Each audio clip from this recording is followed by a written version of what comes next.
everyone, back to the Evermore YouTube channel. It's Chris back for the final match preview of the 2024 Premier League season. Newcastle United away down to Brentford at the Community Stadium. 4 p.m. kickoff this Sunday. This is it. This is the final countdown, the last game. And it's make or break for Newcastle. We have to win this game to get European football at St James's Park next season. We'll get stuck right into this in a minute. Talk about how I think the lads are going to line up for this final game. Talk a bit about Brentford, the danger players over there, and talk about how we think this game is going to go for one last time this Premier League season. Just before we do, a little reminder, as always, if you haven't already, smash subscribe. We'd love you to come and join us. We're over 7,500 subs. Loads of room for you on Evermore. Pushing to 8,000 soon, hopefully start next season. Who knows? We might be there. But thank you so much for everyone who smashed that button this season. We really appreciate it. It's all free content. If you want to give a bit back to the channel, there is a members option there, and you get early access to videos like the match preview, the rants, the transfer videos, which will be loads of over the summer. We won't stop giving you content over the summer, guys. We will be back doing some of that as well. So smash whichever button suits you best. And let's get into it. The last game. This is how I think the lads are going to line up. This is how I pray the lads are going to line up, really. Just before we get stuck into this, the importance of this game is massive.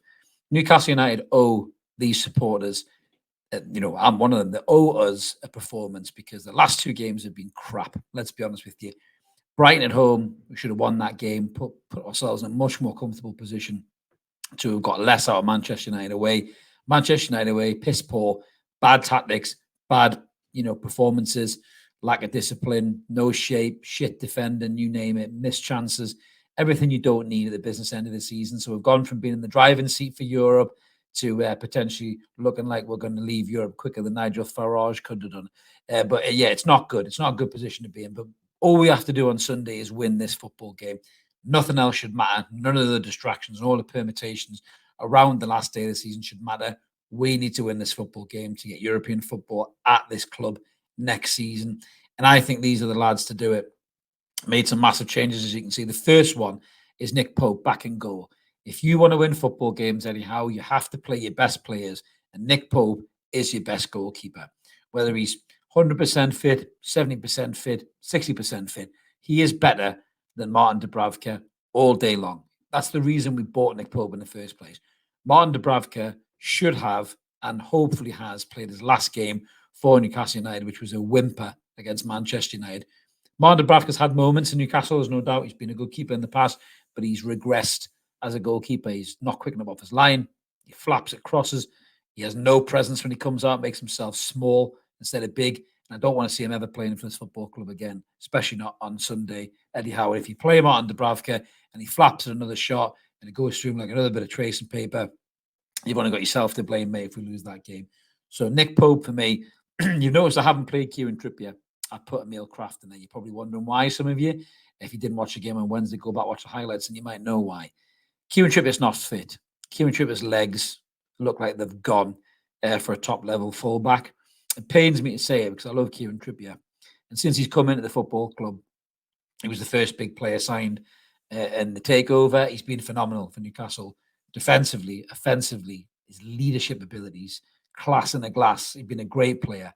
But from the start of the season, when he was brilliant, assists left, right, and centre, been really poor ever since that. Huge mistakes and high-profile moments, costing us games.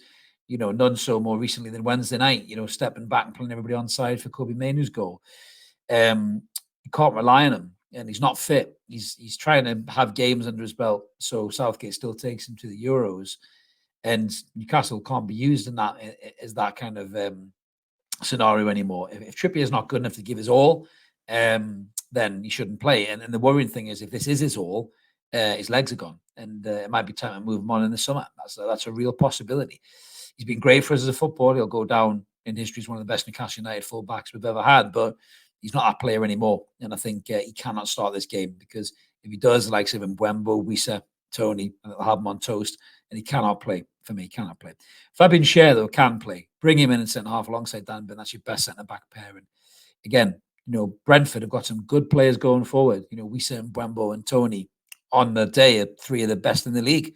The pace, guile, strength, finishing, link-up play. They've got it all. And we shouldn't play into their strengths and let their front 3 batter a back 4 that lacks pace and lacks fitness, So that's why the changes need to be made.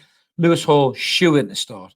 The only shining light alongside Anthony Gordon on Wednesday night. I think he's been brilliant since he's come into the squad. Not just defensively, he's looked more disciplined, but offensively he offers so much. That raker of a goal on Wednesday night. He had a sighter as well, I think, against Brighton the week before. I love a modern day fullback like that. They can get up and down. It's a shame Liverpool's injured for this game because him and Hall are definitely the future, but they're also the present.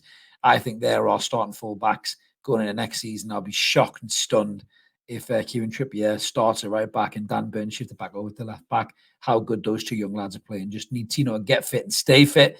And I think we're in a good position in the fullback area. Midfield 3, Longstaff's looking to keep his place for me. Did very little against Manchester United. Anderson huffed and puffed, but couldn't blow the door down. But Longstaff was really poor. I think he touched the ball as much in 77 minutes as Joe Linton did in 23, I think it is. And that sums it up, really. The little impact that Sean had in the game. Yes, he's had a couple of good goals over the last few weeks. And, this might be the kind of fixture where Sean does pop up with a goal. I think he'll keep his place because Eddie prefers him to Anderson in terms of more of his experience. So that's probably the reason he keeps the space in the team. But, again, Sean could be another one that you got to look at his future in the summer, potentially. What is he bringing? Is he progressing? Is he progressing or is he regressing? Can he offer more? Have we got better within or can we bring better in? Who knows? We've been linked to a real high-profile free agent recently in midfield who's had a phenomenal season for a side who's unfortunately getting relegated in the shape of Ross Bartley. Could he do a better job than Sean Longstaff even at 31? Who knows? We'll get stuck into that. Loads of content to get through to the transfer targets in the closed season. So when this game's finished, the content will ramp up from us 100% with regards to those targets. I brought Joe Linton in midfield alongside Bruno. Joe has to start. He should have started against Manchester United. I think if Joe Linton starts against Manchester United, I think we'll win that game. I really, really do. Same as the Popes in goal. I think we'll win that game. I think Eddie got that wrong. That was a huge error on Eddie's part, not playing both of those players from the start against Manchester United. He can't make that mistake again. So these two have to start. And if Joe Linton starts, I think his quality shines through and it gives us a real good chance to win this game. And in the front 3, I've moved Gordon over to the right, providing his ankle injury isn't as bad after Amrabat raked his studs down his Achilles. That's right. PGMOL, shocking decision by you.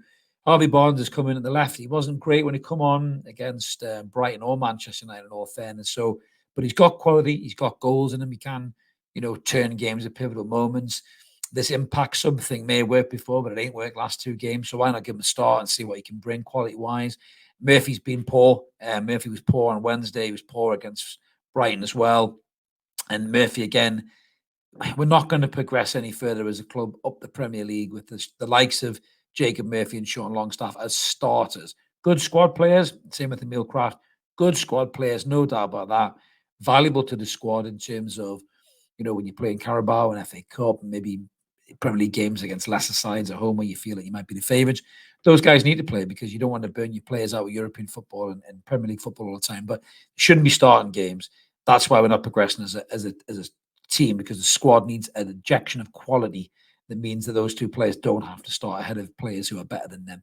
So he's acting in the middle, Gordon to the right, as I said. Now, to me, that team is good enough to beat a Brentford side, which is probably looking like Flecken, Collins, Pinnock, Regulon, who's really poor. I think Gordon could really get at him. That's why I put him on the right as well. Norgard, Janlet, Damsgaard, and the front 3 who have got quality and can be a threat in Mbembo, Wissa, and Tony. I think this Newcastle United team should beat them. Now, should or would or could, 2, 3 very different things. I just hope that Eddie Howe has put his foot up these players' arses because the last 2 games have been really, really poor. Fans have been disappointed. All content platforms, I think everyone's university said the same thing, that the lads have bottled it. I've heard the word bottled it. I've heard the word thrown in the towel. I've heard the lack of big game mentality. I've said it myself. All of these things are true about Newcastle United over the last 2 fixtures. When we needed the lads to step up, they stepped off. They stepped off the gas. They let us down. They let themselves down, let the manager down as well. They cannot do that on Sunday. They have to put that right and put a performance in. And if they do that, I believe that they'll beat Brentford 3-1.